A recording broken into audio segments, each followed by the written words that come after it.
बिस्मिल्लाहिर्रहमानिर्रहीम। अस्सलाम वालेकुम नाजरीन, आप देख रहे हैं सवालनामा सुनो टीवी पर। मैं हूं बैरिस्टर एहतशाम अमीरुद्दीन। आज एक तो आज़ाद कश्मीर के वज़ीर आज़म तनवीर इलियास साहब जो हैं उन पे तौहीन अदालत की सज़ा सुना दी गई है और 2 साल के लिए वो नाअहल भी हो गए हैं, क्योंकि आज़ाद जम्मू एंड कश्मीर का इंटरम कॉन्स्टिट्यूशन है 1974 का, तो उसमें जो नाअहली की मुद्दत है वो 2 साल है, तो 2 साल के लिए वो नाअहल हो गए। स्टोरी पर बात करेंगे, लेकिन उससे पहले मैं आपसे अर्ज़ करूं कि पाकिस्तान के वज़ीर आज़म शहबाज शरीफ साहब ने एक ट्वीट किया है जिसमें उन्होंने एक्नॉलेज किया है कि उनकी हुकूमत को 1 साल मुकम्मल हो गया है और उस 1 साल में चैलेंजेस का जिक्र किया, कुछ अपनी अचीवमेंट्स के हवाले से जिक्र किया। वो सारी बातें अपनी जगह पे हैं, उसका भी पोस्टमार्टम करेंगे, डिस्कस करेंगे।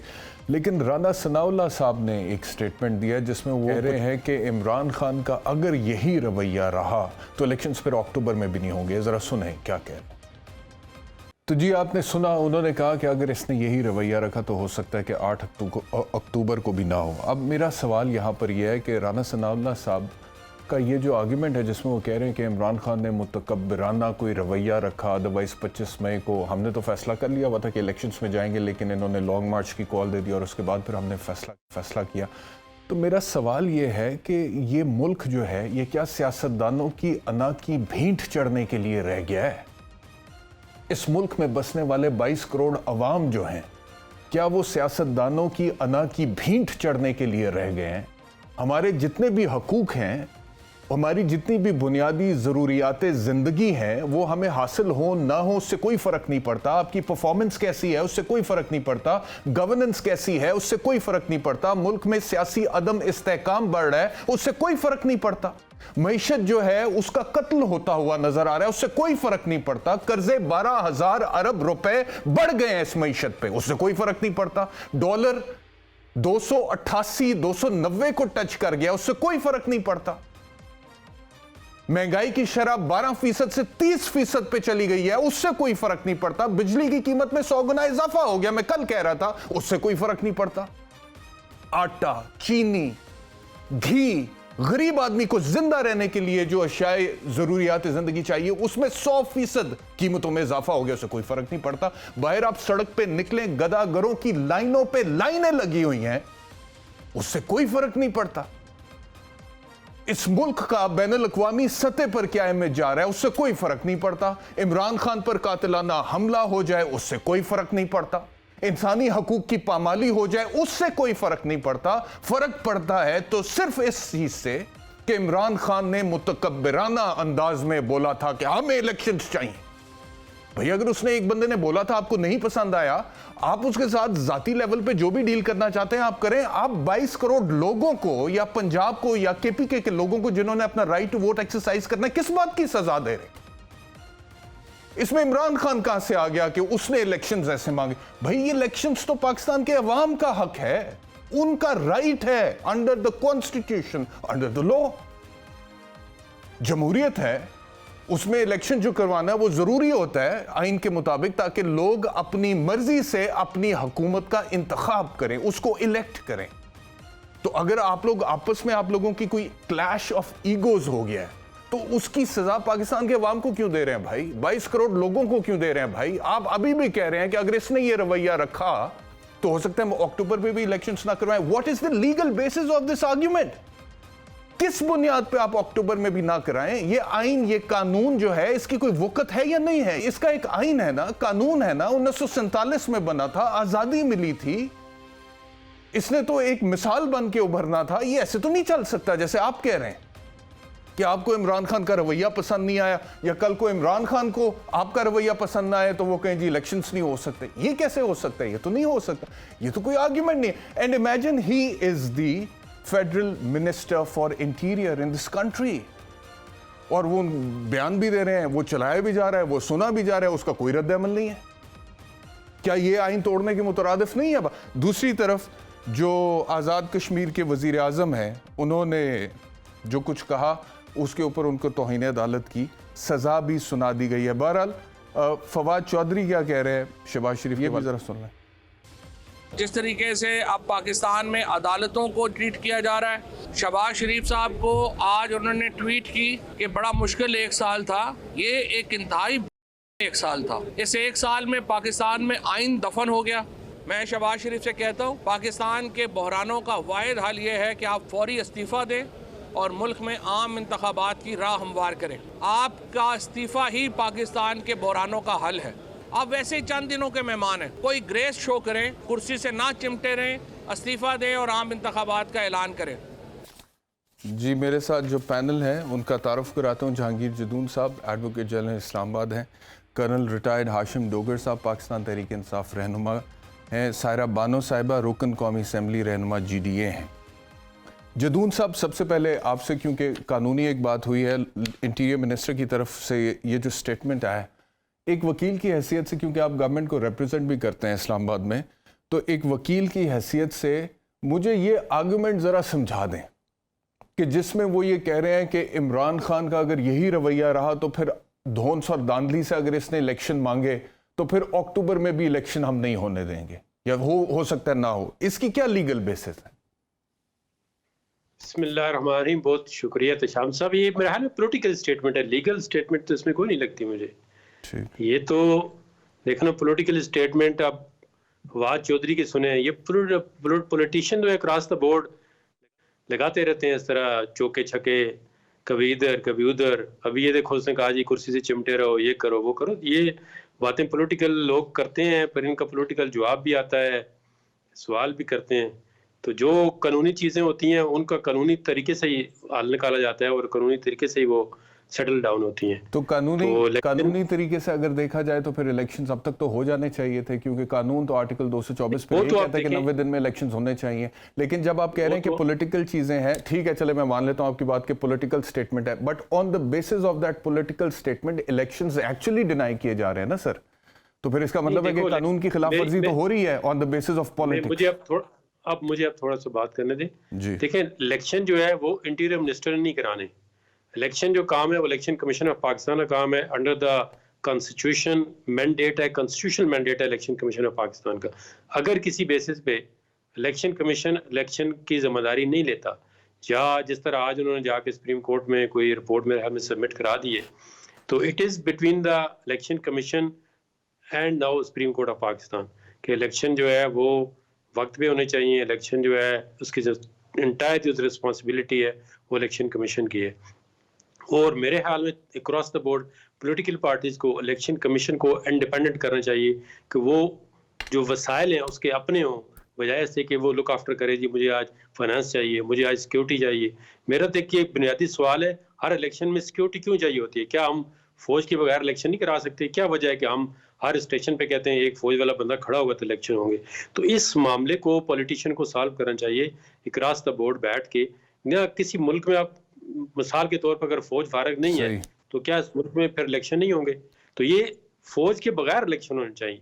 क्या आपकी दूसरी लॉ इन्फोर्समेंट एजेंसी स्टेट की इस काबिल नहीं है, या लोग इस काबिल नहीं है कि वो बगैर एक हाथ में एक जो है वो राइफल या एक मतलब है एक सेमी ऑटोमेटिक वेपन लेके हमने वोट डलवानी है या डालनी है? तो इन चीज़ों को थोड़ा सा कंसिडर करके तो आगे चलना चाहिए। ठीक है। और ये जो आज प्राइम मिनिस्टर आज़ाद कश्मीर के उनकी डिस्क्वालिफिकेशन होगी है 2 साल के लिए, ये मैं पर्सनली समझता हूँ कि ये पर्सनली समझता हूँ कि नहीं होना चाहिए। इतना देखना हेस्ट में आप जो है बंदे को 2 मिनट में इलेक्टेड प्राइम मिनिस्टर है, चाहे जिस पार्टी का भी है, PTI का है, किसी का भी हो, इर्रिस्पेक्टिव ऑफ दैट, ये इस तरह नहीं होना चाहिए। ये मतलब मॉकरी ऑफ द जस्टिस है, और जस्टिस हरी जस्टिस बरी। आप थोड़ा सा बंदे को मौका देते हो उसको। ये क्या तरीका है कि जब बंदा माफी भी मांग चुका है फिर आप कहते हैं ये तो फिर एक इसका मतलब है, यही तो हम बात करते हैं ना कि जो सुप्रीम कोर्ट है, चाहे वो पाकिस्तान की हो, चाहे वो आज़ाद कश्मीर की हो, चाहे हाई कोर्ट हो, अगर आप प्री डिटर्मिनेड माइंड के साथ आगे फैसला कर देते हैं कि मैंने इस तरह करना है, फिर ना आप किसी बंदे को सुनते हैं, ना आप किसी के आर्गूमेंट पे बिलीव करते हैं, ये तो मेरे हाल में ये तो इंसाफ का कत्ल है।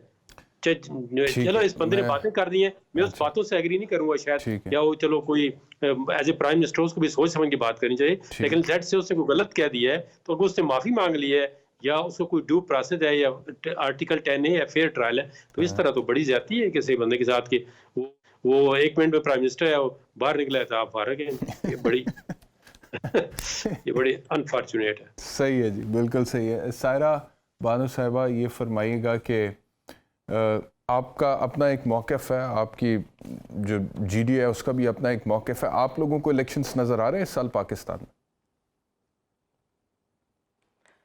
अस्सलाम वालेकुम जी। पहले तो अभी आप ये आइन और कानून की बता रहे थे, ये तो वो आइन और कानून है कहाँ? कल फातिहा खानी पढ़ ली गई थी 10 अप्रैल को, और आइन, और मज़े की बात है जो दिन चुना वो आइन की गोल्डन जुबली वाला दिन था। और मतलब वो पंजाबी में क्या कहते हैं कि इतने नाक के पक्के हैं कि आइन कहीं इस मुल्क में है नहीं, और इन्होंने आइन की गोल्डन जुबली भी मनाई। तो नई चीज़ देखें, आइन अगर वो क्या कहते हैं उसको, ये 30 अप्रैल वाला 14 मई उसके ऊपर स्टैम्प, इसके ऊपर स्टैम्प, तो अब तो मतलब है आइन ख़त्म हो गया ना। तो अब जब आइन ख़त्म हो गया, मैं एक बात बार बार कहती हूँ कि ये इस आइन की किताब को रखें साइड पर, और एक दूसरी किताब छपवाएं जिसमें एक सफ़ा होना चाहिए जिसके ऊपर लिखा हुआ हो जिसकी लाठी उसकी भैंस।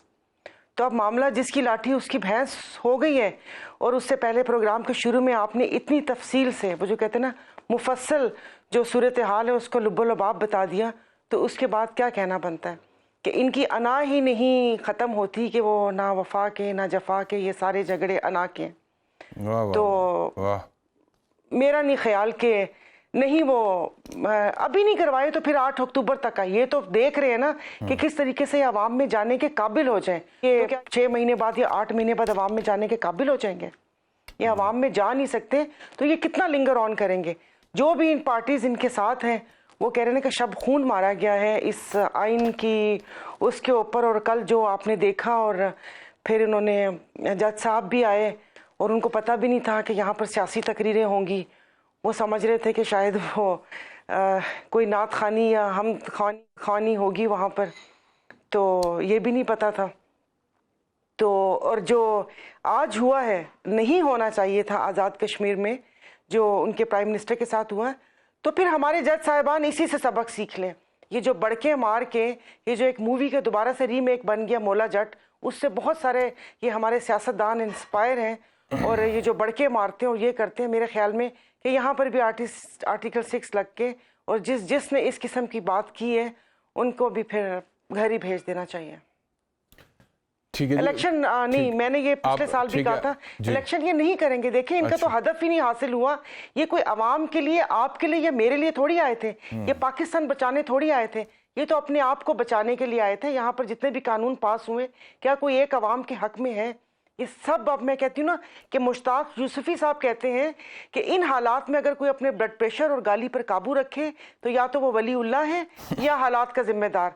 ना मैं वलीउल्लाह हूं ना हालात के जिम्मेदार। गाली आती है लेकिन यहाँ तक आती है, क्योंकि ये हक भी आप लोगों ने अपने पास रखा हुआ है, खवातीन के पास ये हक भी नहीं है। वाह, चले मैं आता हूँ आपकी तरफ, वापस आता हूँ। कर्नल हाशिम डोगर साहब, सबसे पहले इस पे बात कर लेते हैं जो आज़ाद कश्मीर में आज हुआ है। हालांकि जहांगीर जदून साहब जो हैं ये तो एडवोकेट जनरल इस्लामाबाद हैं, हुकूमत को रिप्रेजेंट करते हैं इस्लामाबाद हाई कोर्ट में, लेकिन उन्होंने भी कहा है कि ये तो इंसाफ के कत्ल के मुतरादिफ है और ये गलत हुआ है। और सायरा बानो साहिबा भी यही बात कर रही हैं कि क्या किया है। तो मेरी भी समझ में एक वकील की हैसियत से बिल्कुल ही नहीं ये बात आती कि जी कंटेम्प्ट ऑफ कोर्ट की प्रोसीडिंग आपने इतनी क्विकली, इतनी तेज़ी से उसको मतलब कि कंक्लूड किया, और एक तकरीर जिसमें 1-2 जुमलों के ऊपर आपको एतराज़ था और उसकी बुनियाद के ऊपर आपने ना सिर्फ ये कि उनको नाअहल कर दिया, 2 साल के लिए वो डिस्क्वालीफाई भी हो गए, उनकी वजारत उज़्मा का ख़ात्मा हो गया। तो सबसे पहले इस पर बात कर लें, आपका इसके ऊपर क्या टेक है?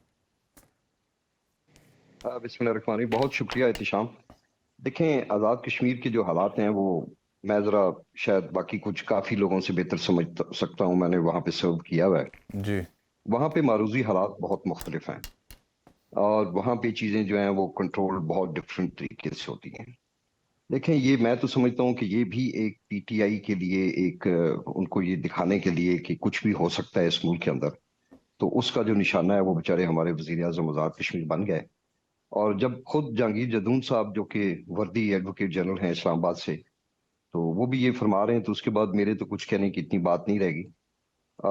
अनफॉर्चुनेटली हम देख रहे हैं, जैसे सायरा बीबी फरमा रही हैं, कि पिछले 1 साल से तो ये बिल्कुल ऐसे लगता है कि हम कहीं पता नहीं नवाडा में या किसी ऐसे मुल्क में रह रहे हैं जहाँ पे आइन, कानून और कोई तदब्बर नाम की चीज नहीं रहेगी, बदकिस्मती से।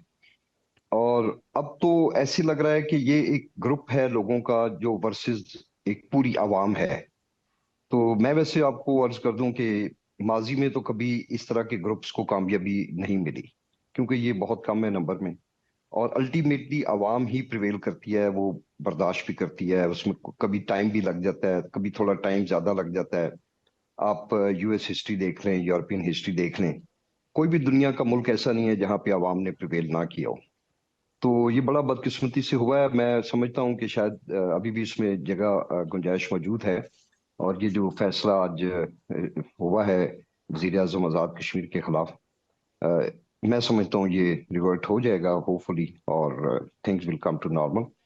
बात यह है कि वो तो एक सब्सिडरी छोटा सा इशू है, असल तो मसाइल का हम लोग जो है वो सामना कर रहे हैं पाकिस्तान के अंदर, और वो इतने गंभीर होते जा रहे हैं, इतनी डिप्रेसिंग होते जा रहे हैं कि अब कल एक वीडियो आई जो आपको याद है कि पिछले दिनों एक बड़े मशहूर सहाफी हैं मंसूर साहब, और वो हमें आज तक बड़े बड़े दर्स देते रहे, और जो काम की बातें थी वो क्लिप उन्होंने दिखाई ही नहीं। तो वो बदकिस्मती से आए, उनकी बदकिस्मती से, आवाम की खुशकिस्मती से। तो अर्ज ये करूं कि अब कोई चीज छुप नहीं सकती, you can't hide anything under the carpet now. ये लोग आज भी मैं समझता हूँ कि 60s और 70s में रह रहे हैं, ये पॉलिटिक्स भी उसी तरह की कर रहे हैं, इनकी सोच भी उस तरह की है। तो बहुत बेहतर होगा कि जल्द से जल्द अपने आप को 2023 में ले आए। अच्छा, ये बताइएगा, डरें कि जब आवाम इनको घसीट के लाएं। ये बताइएगा कि राना सनाउल्लाह साहब ने जो कहा, कुछ उन्होंने इमरान खान साहब के या आप लोगों के रवैये की शिकायत की है। उन्होंने कहा है कि अगर जैसे हमने पहले माइंड मेकअप कर लिया था कि इलेक्शंस हो जाने चाहिए, लेकिन फिर लॉन्ग मार्च की कॉल दे दी गई आप लोगों की तरफ से, तो ये रवैयों का क्या इशू है? अगर मिसाल के तौर पे हुकूमत कहती है कि हमारे, कल भी वो जरदारी साहब ने कहा ना कि मुज़ाकरात होने चाहिए लेकिन ऑपोजिशन को आना चाहिए प्राइम मिनिस्टर के पास, क्योंकि वो प्राइम मिनिस्टर हैं। तो आप लोगों को प्राइम मिनिस्टर के पास जाने में क्या प्रॉब्लम है अगर इलेक्शंस का कोई हल निकलता है बैठ के मुज़ाकरात के जरिए? राना सनाउल्लाह साहब का ये कहना कि हमने लॉन्ग मार्च की वजह से वो किया था, तो देखें ये कितनी ज्यादती की बात है। अगर हम कोई गैर कानूनी काम करें तो उसके ऊपर तो ठीक है, और उसकी भी सजा जजा जो है ना वो राना सनाउल्लाह साहब के हाथ में नहीं है। अगर हम कोई गलत काम करें एज ए पार्टी तो उसके लिए मुल्क में अदालतें मौजूद हैं, और कहीं पे भी एक दफा भी अदालत ने ये नहीं कहा कि आप लॉन्ग मार्च करने का हक हर पार्टी का है। मैं जब हम पिछली दफा गवर्नमेंट में थे, और मैं खुद लॉ एंड ऑर्डर का कैबिनेट कमेटी का मेंबर भी रहा हूँ, होम मिनिस्टर भी रहा हूँ, मुझे अच्छी तरह याद है कि मौलाना फजलुर रहमान साहब ने लॉन्ग मार्च की, इनके बिलावल साहब ने की, फिर हमजा और उनकी आपा ने की। तो आप मुझे बताएं कि पूरे पंजाब में एक भी शख्स, किसी कारकुन के खिलाफ कोई एक सिंगल एफआईआर भी रजिस्टर हुई हो तो उसके लिए हम जिम्मेदार हैं।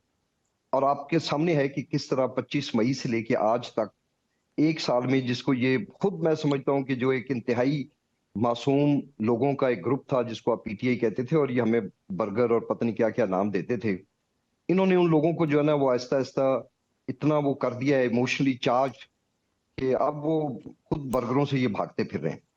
तो ये बिल्कुल गलत उनकी तौजीह है कि अगर आप लॉन्ग मार्च ना करते तो हम इलेक्शंस की तरफ जाते। मैं पहले भी एक दो दफा कह बैठा हूं कि अब तो इलेक्शंस की तरफ इनको ले जाना उस मिसाल की तरह है कि जैसे कुर्बानी वाले दिन एक बैल बिदक जाता है तो वो फिर काबू नहीं आता, वो देखता है मेरे साथ वाले बैलों की कुर्बानी हो रही, वो भागता है, रस्से तोड़ाता है, मगर अल्टीमेटली तारीख गवाह है कि आज तक कोई बैल कुर्बानी से बच नहीं सका, और उसकी कुर्बानी होती भी सेम डे है। मैंने आज तक किसी बैल को रात भी नहीं गुजारते देखा, चाहे पूरा गांव उसको इकट्ठा करके लाए। तो मैं तो ये समझता हूँ कि सूनर और later they will have to go to the elections, that is the only way out. और ठीक है, बस ठीक है, मैं मुझे इजाजत दें। जहांगीर जदून साहब, ये जो सुप्रीम कोर्ट के 3 रुकनी बेंच का फैसला था इलेक्शंस के हवाले से, और उसमें 14 मई की डेट दी गई थी पंजाब में इलेक्शंस के हवाले से, और 10 अप्रैल तक कहा था वफाकी हुकूमत को कि वो फंड्स रिलीज करें इलेक्शन कमीशन को। वो फंड्स तो अभी तक रिलीज हुए नहीं, इसके क्या नताइज निकल सकते हैं आपके ख्याल में? ये देखिए, इसमें थोड़ा सा मैं अब इलेक्शन पे कोई कमेंट्स नहीं करना चाहता हूँ कि मैंने कहा इलेक्शन कमीशन की जिम्मेदारी है, लेकिन जो फंड्स का ताल्लुक है, ये मेंबर पार्लियामेंट भी समझते हैं कि ये सुप्रीम कोर्ट के अंदर ये बहस भी उन्होंने सेक्रेटरी फाइनेंस को बुलाया कि आप आके बताएं, तो उन्होंने कहा जी तो बजटरी एलोकेशन जो है वो होती है, तो इन इलेक्शन के लिए हमने इस बजट में कोई पैसा नहीं रखा। तो उसका फिर उन्होंने कहा जी अगर आपने नहीं रखा तो आप पैसे किसी जगह से अरेंज करें, तो जो फेडरल कंसोलिडेटेड फंड होता है उससे अगर या कट करें या किसी जगह से भी, तो जो सप्लीमेंट्री ग्रांट होती है अंडर आर्टिकल 84, तो उसको अगर आप ग्रांट को किसी जगह से लेते हैं, चाहे 10 अरब हो, 5 हो, या जहाँ भी जितना भी हो, मतलब ले सकते हैं, लेकिन उसको फिर जो अंडर कॉन्स्टिट्यूशन आर्टिकल 84 उसमें आपको पार्लियामेंट में लेके जाना होता है। तो उसकी ज़रूरी है कि जो आप सप्लीमेंट्री ग्रांट देते हैं या री एप्रोप्रिएशन ऑफ द अकाउंट्स करते हैं, तो वो उसमें जो पार्लियामेंट की जो मंजूरी है वो ज़रूरी है।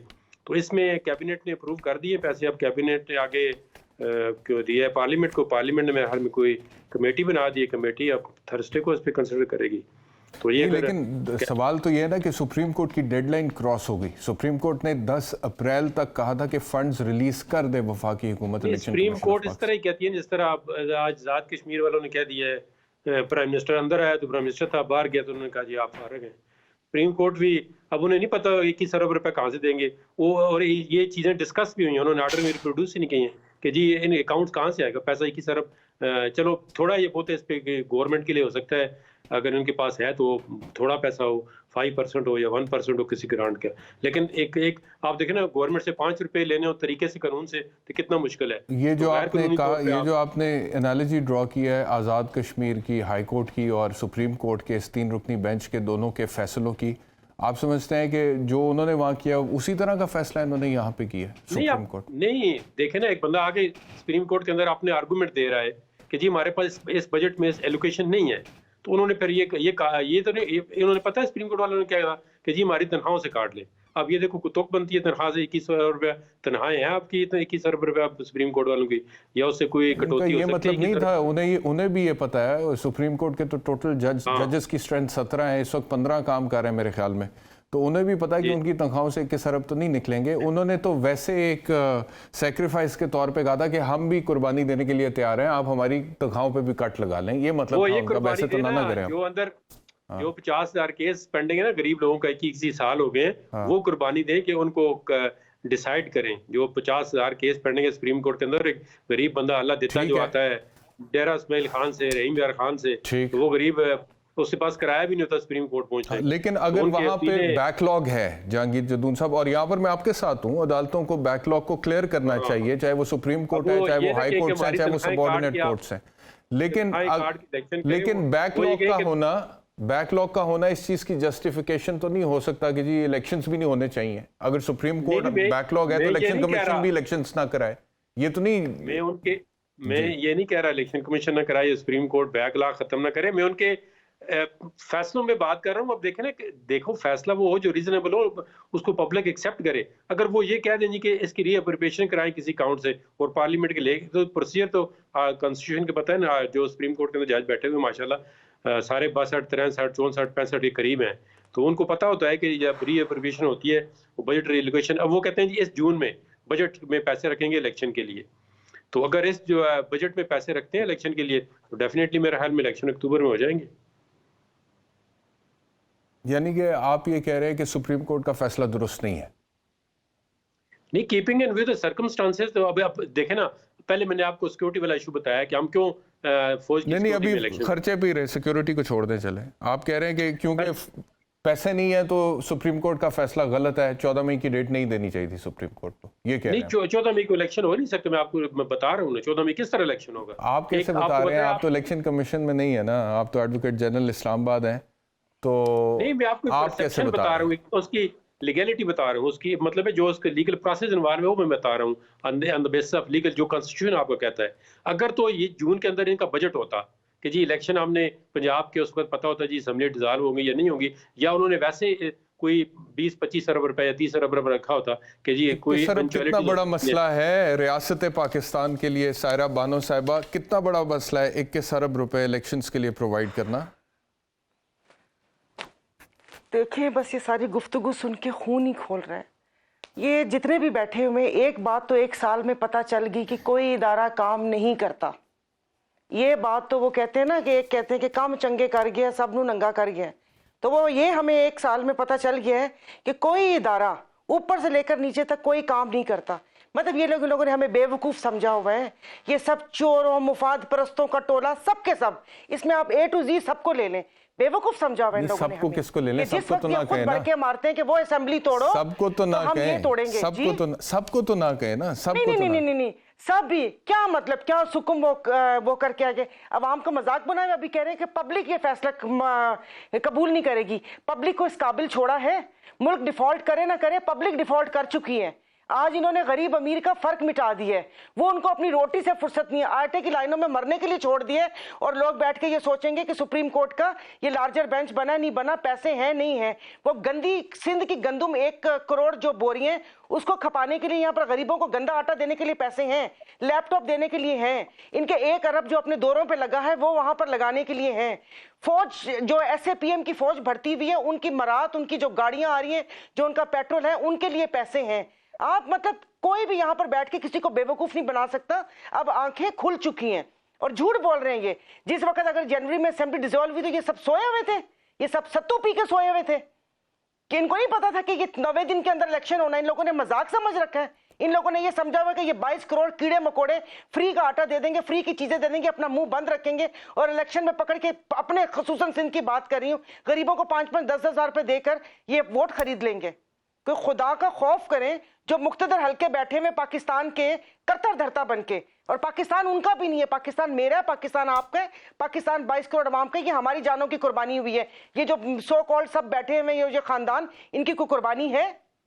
और ये जो आप इलेक्शन का ऐलान करें, क्योंकि इलेक्शन किसी भी मुल्क में आइन और जमहूरियत के लिए बहुत जरूरी है। ये चलनी होती है, ये रिफाइन होकर फिर ये यहाँ पर हाँ, लेकिन वो लोग यहाँ आपने जहांगीर जदून साहब को सुना ना, मैं उनकी तरफ जाता हूँ दोबारा। पैसे हम इकट्ठे करते हैं, उन्होंने कहा कि पैसे, मुझे एक टाइम दे दें, हम पैसे इकट्ठे कर देते हैं, एक कैंपेन चलाते हैं। सर मुझे सैलाब के लिए इकट्ठे हो सकते हैं। ओके, मुझे एक ब्रेक लेना है, ब्रेक ले लूं, फिर मैं मेहमानों की तरफ वापस आता हूँ। ब्रेक।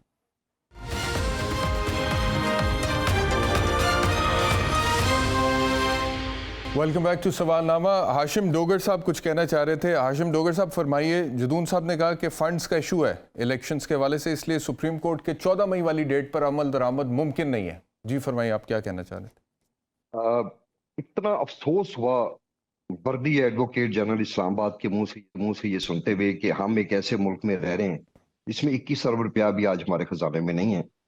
मैं समझता हूँ कि इनको 2022 का एक लेटर है जो फेडरल कैबिनेट फेडरल उधर गवर्नमेंट से इशू हुआ था, रीअप्रोप्रिएशन ऑफ फंड्स। जब हम लोग पंजाब गवर्नमेंट में थे तो हम डेली बेसिस पे जहां पे भी ऐसी जरूरत पड़ती थी, आज अगर खुदा न खास्ता कोई नेचुरल कैलेमिटी हो, कोई फ्लड आ जाए और कुछ और हो जाए जिसका इन्होंने पैसे बजट में नहीं रखे हुए, तो ये अगले साल का इंतजार करेंगे? कैसी बात है, सुन के दुख हो रहा है। कोई बहाना तो ऐसा घाड़ लें जिसपे चले हम मुतमिन हो जाएंगे, चलें जी मेरे ख्याल इतने पैसे तो आप एक खत लिख दें तो मलिक रियाज साहब आपको दे देंगे, जो काफी इनका तलक भी है। दूसरी बात यह है कि मेरा आज भी इन्होंने कल एक करारदाद पास की कि जो वफाकी और सूबाई जो इलेक्शंस हैं ये एक वक्त में होने चाहिए। मुझे इत्तेशाम साहब ये बताएं कि अगर दोबारा इलेक्शंस होते हैं, जनरल इलेक्शंस पूरे सूबों में और वफाक में एक साथ होते हैं, 3 महीने के बाद किसी एक सूबे में कोई ऐसी इशू होता है, कोई मेंबर्स की डिवीजन ऐसी हो जाती है कि हुकूमत चलना नामुमकिन हो जाए और वजीर आला असेंबली डिसॉल्व कर दें, तो इसका मतलब है कि उस सूबे में अगले 4 साल के लिए मोहसिन नकवी साहब आ जाएंगे as a caretaker chief minister, क्योंकि इलेक्शन तो इकट्ठे होने हैं। ये कैसी तौजीह है, ये कैसी रीजंस हैं, बिल्कुल नहीं समझ आ रही। मैं तो वकील नहीं हूं, मगर मेरा हाथ बांध के ये है कि कम से कम बातें सीधी करनी चाहिए। कल को अच्छा होता है बुरा होता है वो एक अलग चीज है। ये फंड्स वाली बात इंतहाई अहमकाना है और इसकी मतलब कोई लॉजिक ही नहीं है कि 21 अरब रुपया, आप अंदाजा गए कि अगर इसको आप डॉलर्स में कन्वर्ट करें तो ये शायद 1 अरब डॉलर का पता नहीं कितना हिस्सा बनता है, जो आज इस वक्त वफाक में नहीं है। मेरा ख्याल है इतना तो अगर आप जो सूबाई महकमा सेहत है पंजाब का, उनको बोलें कि आप रीअप्रोप्रिएट करें तो वो 5 मिनट में करके दे देंगे। काबीना के लिए it is just a matter of 30 minutes discussion and that is all about it. ये बिल्कुल अनरियलिस्टिक और ना मानने वाली एक रीजन है जिसके ऊपर मैं समझता हूं कि ये, मुझे लगता है कि ये अल्टीमेटली ये आर्टिकल 6 के तक जाके हाथ लगा के पहुंच के खड़े होंगे, उससे पीछे ये बाज नहीं आएंगे। चले जदून साहब, आपने सुना दोनों गेस्ट को, कैसी तौजीह है? वो कहते हैं कैसी तौजीह आपने दे दी है? नहीं, ये दोनों देखो मेंबर पार्लियामेंट है। मैं तो जो फैक्चुअल बातें हैं सामने में वो आपको बता रहा हूँ। मैं इस पे ये ओपिनियन नहीं दे रहा हूँ कि अब मैं सुबह रिप्रिपरेशन कर दूं। ये कहते हैं जी 10 मिनट में कैबिनेट कर सकती है, और जो कुछ वो कर रहे हैं कर सकती है। ये हमारे एडवोकेट जनरल साहब हैं। सॉरी मैंने आपकी बात काटी सर, आप पढ़ें। मैं अभी एक लेटर देख रहा था 2022 का, it is very much legal. Government की अथॉरिटी है। किसी भी सूरत में जब कोई एकदम कोई सिचुएशन क्रिएट होती है, खुदा न खास्ता फ्लड आ जाए, कोई और कैलेमिटी आ जाए, अर्थक्वेक आ जाए, तो क्या हमने पैसे रखे हुए हैं कि अगर आपके मुल्क में फ्लड आएगा तो आप कितने पैसे देंगे? नहीं, ये आप उस वक्त जो अवेलेबल रिसोर्सेज होते हैं उसमें से आप रीअप्रोप्रिएट करते हैं। और उसके बाद इट इज जस्ट, मैंने अर्ज की कि एक छोटा सा नोट है जो कि वजारत खजाना की तरफ से इशू होना है, और कैबिनेट के लोगों ने सिर्फ जो है वो जैसे निकाह में हाँ करते हैं, सिर्फ हाँ करना है सारा लाके, दैट इज ऑल। इससे आगे कोई रिक्वायरमेंट नहीं। 84 आर्टिकल कॉन्स्टिट्यूशन का है, उसको जरा पढ़े ना अगर आपके पास कॉन्स्टिट्यूशन है तो। उसमें क्या लिखा हुआ है? तो आपके पास है, आजकल हमारे पास किधर है? हम तो मस्कीन इंतजार कर रहे वो हैं कि हमने पान वाले को दे दिया, वो पान लगा कर देंगे लोगों को। बैरिस्टर साहब वो पान वाले को दे दिया है। जदून साहब, कॉन्स्टिट्यूशन आपके पास है, कुछ मेहरबानी करें कॉन्स्टिट्यूशन के मुताबिक चलाएं इस मुल्क को, ये हमारी नहीं। आप देखें, उन्होंने कैबिनेट ने तो कह दिया है कि जी पैसे दें आप, उन्होंने कमेटी बना दी जी। अब हो सकता है आपको कल परसों पार्लियामेंट पर जो जुमे को इजलास हो तो वो आपको रिलीज कर दें पैसे फिर।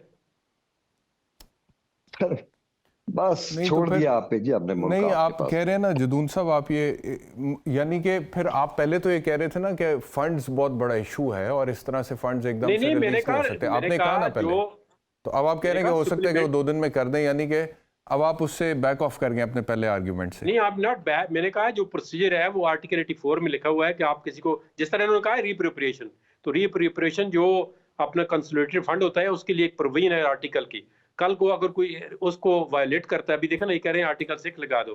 अब कोई वायलेशन अगर वो करता है या नहीं करता, तो आर्टिकल 84 के अंदर सप्लीमेंट्री ग्रांट और रीअप्रोप्रिएशन का जिक्र है, और उसमें प्रोसीजर है कि वो किस तरह होगा। वोकला कन्वेंशन में वोकला के लिए 8 अरब रुपए का ऐलान किया वजीर आजम ने। किस जगह पे? स्विमिंग पूल भी, स्विमिंग पूल भी नहीं, और एहतिशाम साहब, खुदा का नाम ले, 8 अरब नहीं है वो, 1.8 बिलियन। आज से मतलब 1-2 साल पहले उन्होंने कहा वो जो था वो भी पता नहीं कितने अरसे में जाकर रिलीज होगा। वो पूरा कम्प्लेक्स जो है उसकी अप्रूवल कब की मिले, उन्होंने कहा ये सर्द खाने में पड़ा हुआ था। उसका टोटल जो है पहले 1.8 बिलियन उसका टोटल अमाउंट है। और उन्होंने तकरीर में ये भी कहा था हो सकता है कि सुप्रीम कोर्ट ये ऑर्डर न कर दे कि ये वाले पैसे जो है इलेक्शन कमीशन को दे दो। ये नहीं तो आपने जदून साहब, मैंने बैरिस्टर साहब जी फरमाइए मैडम। मैंने सुना है कि एहतिशाम साहब के ये इसमें 2 स्विमिंग पूल बन रहे हैं, एक खवातीन के लिए, एक मर्दों के लिए। 2 स्विमिंग पूल है, और जो पैसे कहाँ से आएंगे वो कान में बताएंगे। जी सायरा साहब, आप क्या कह रही हैं? जी मैंने कहा वो जो इन्होंने कहा कि वो वहां पर तो पूल भी बनेगा और पैसे कहाँ से आएंगे वो पीएम साहब उनको कान में बताएंगे, तो कौम को भी कान में बता दें कि कहाँ से पैसे आएंगे। और दूसरा, अभी ये जो बिल पार्लियामेंट में लेकर आ रहे हैं कि पार्लियामेंट मंजूरी देगी, तो फिर आइंदा जो भी चीज़ें होंगी वो पार्लियामेंट मंजूरी देगी। इनके दौरों के पैसे हो गए या जो सप्लीमेंट्री ग्रांट्स होती हैं और जो चीज़ें होती हैं, क्या वो सब बिल फिर पार्लियामेंट्स में आया करेंगे?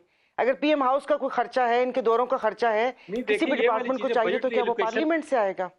ये देखें बानो साहब, सर ऐसे नहीं होता। अभी मैं एक बात भूल जाऊंगी बैरिस्टर साहब, कि अभी ये जो कोर्ट पे चल रहा है, 1 सेकंड में आपकी तरफ आ रहा हूँ। कल साहब ये सायरा साहब अपनी बात अगर मुकम्मल कर लें फिर मैं आपकी तरफ आ रहा हूँ। जी सायरा साहब। जी मुझे एकदम से याद आ गया कि ये जो अभी बेंचेस के ऊपर बहस चल रही है, फुल बेंच और ये और वो, मुझे तो इतना कानून का नहीं पता, तो क्या इनकी असेंबली पूरी है?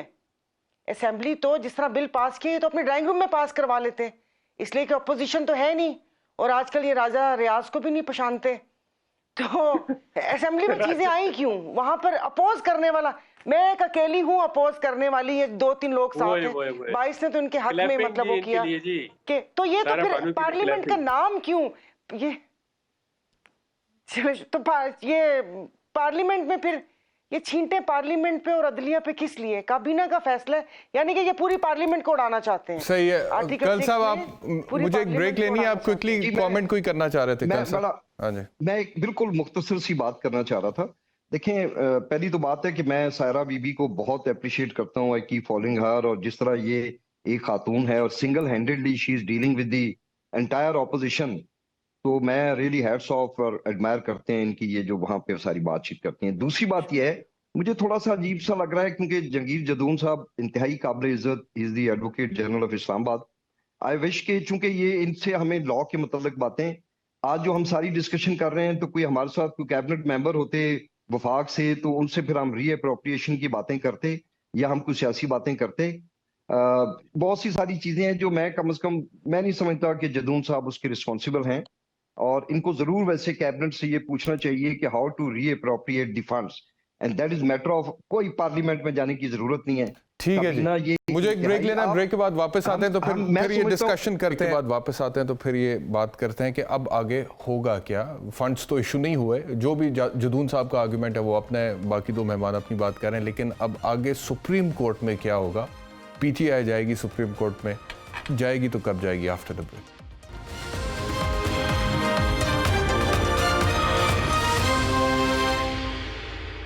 Welcome back to Sawalnama. कल साहब ये फरमाइएगा कि अब पाकिस्तान तहरीक इंसाफ की क्या हिकमत अमली है? 14 मई की डेट के हवाले से जो फंड्स इशू होने थे वो तो नहीं हुए, अभी हमने डिस्कस कर लिए, अब आगे क्या करेंगे? इसमें देखें, एक तो मैं आज देख रहा था कि चौधरी एतजाज हसन साहब ने कॉल दी है, और मैं समझता हूँ कि इसमें पाकिस्तान तहरीक इंसाफ से ज्यादा अब जो आइन और कानून के जो अलमबरदार हैं, जो फ्लैग बेयर्स हैं, जो हमारे काले कोट वाले हैं, सबसे पहले तो उनकी रिस्पॉन्सिबिलिटी है कि वो अपहोल्ड करें कॉन्स्टिट्यूशन को, और उन्हीं को ही, जाहिर है हम उनके साथ खड़े होंगे। और हमारी एक ही डिमांड है which is very very very simple, कि आप इलेक्शन की तरफ चलें। हम एक आईनी और कानूनी एक बात कर रहे हैं, वही जंग लड़ रहे हैं। उसके अलावा अब आप देखें, हम कोई, आपको लगता है कि वकला तहरीक चल सकती है 2007 वाली वकला तहरीक के कुछ चांसेस? बिल्कुल, it is very very ripe. और मैं समझता हूँ कि मेरे जैसा शख्स जिसका कानून की तालीम से कोई तलक नहीं है, मैंने भी जब थोड़ा बहुत देखा, उसको पढ़ा, तो कोई 90 दिन से बाहर की गुंजाइश नहीं है। लेकिन तो मैं समझता हूँ प्रॉब्लम ये है ना सर कि अभी तकसीम बहुत ज्यादा है। जिस तरह पॉलिटिक्स में तकसीम है, मीडिया में तकसीम है, इस वक्त तो सुप्रीम कोर्ट ऑफ पाकिस्तान में आपको तकसीम नजर आई बड़ी वजाहत के साथ, और इसी तरह वकला में भी फिलहाल तकसीम है। इस वक्त आपके जो वफाकी वजीर कानून है आजम नज़ीर तार साहब, एहसन बून साहब, ये लोग वकला का एक स्ट्रॉन्ग ग्रुप है जिसकी तर्जुमानी करते हैं, तो वो तो दूसरी तरफ खड़े हैं। तो वो तो बड़ी यूनानिमसली एक इत्तेहाद हो गया था ना 2007 में वकला, वैसा इत्तेहाद होना तो मुश्किल नजर आता। जी बिल्कुल, आप दुरुस्त फरमा रहे हैं, मगर अगर आप समझते हैं कि एहसन बून साहब और जो हमारे लॉ मिनिस्टर साहब हैं, बदकिस्मती से इन्हीं चीजों की वजह से आज उनकी स्टैंडिंग, उनके ग्रुप की, पार्टी की वो नहीं रही। सुप्रीम कोर्ट बार एसोसिएशन वो हार गए, लाहौर हाई कोर्ट बार एक लंबी और तारीखी लीड से वो हार गए, फिर लाहौर बार हार गए, जहां पे हमेशा ये प्रिवेल किया करते थे। तो मैं समझता हूँ कि ज्यादा वकला जो है मेजोरिटी में, वो कॉन्स्टिट्यूशन को अपहोल्ड करने के लिए अपना जो रोल है वो अदा करेंगे। पाकिस्तान तहरीक इंसाफ जब कभी भी आइन और कानून की बात होगी, हम इंशाल्लाह उसके साथ खड़े। सारिया साहिबा, आप लोगों की क्या स्ट्रैटेजी होगी? आप पार्लियामेंट में तो हैं और आपने कहा कि वहां पर मैं तो जो कर सकती हूं मैं करती हूं, आप वोकल भी हैं, इसमें कोई शक नहीं है। What next? अगर इलेक्शंस नहीं होते तो आप लोग क्या करेंगे? तो मैंने आपको शुरू में पहले ही कह दिया था कि आइन पे एक सफ़ा रखते हैं, जिसकी लाठी उसकी भैंस। अब लाठी तो इनके पास है, जितना कर सके वो करेंगे, क्योंकि हमारी जमात ने, पीर साहब पगारा ने हमेशा आइन और कानून की बालादस्ती की बात की है। गो के कल आइन की फातह खानी पढ़ा ली गई है, और कल भी मैंने ये सफ़ेद चादर पहनी थी और आज भी मैंने पहनी है। कल तीसरा दिन हो जाएगा तो कल चादर चेंज कर लूँगी। उन्होंने तो कहा है कि यौम दस्तूर मनाएंगे हर साल, उन्होंने गोल्डन जुबली मनाई है, आप उसको फातह खानी कह रही हैं। ओह, लश्कर भी तुम्हारा, सरदार भी तुम्हारा, लश्कर भी तुम्हारा, सरदार भी तुम्हारा, तुम झूठ को सच कह दो, अखबार भी तुम्हारा, क्या कर सकते हैं। सही। और बाकी अफसोस ये होता है कि इस एक साल में इन लोगों ने जो भी किया अपने लिए किया, अवाम इसमें कहीं दिखाई नहीं दी। जिसके बलबूते पे, जिनके वोट्स लेकर, वोट को इज्जत दो, वोट की ताकत, वोट का ये, वोट का वो, नोट दिखाकर, वोट दिखाकर हम लोग यहाँ पर आते हैं, वो उसकी बात कहीं वो नहीं हुई। वो कहते हैं सितम की आग में जलती रही अवाम मगर, सितम की आग में जलती रही अवाम मगर, जहाँ पना हमेशा जहाँ पना रहे। तो जहाँ पना पर तो कोई आंच नहीं आई।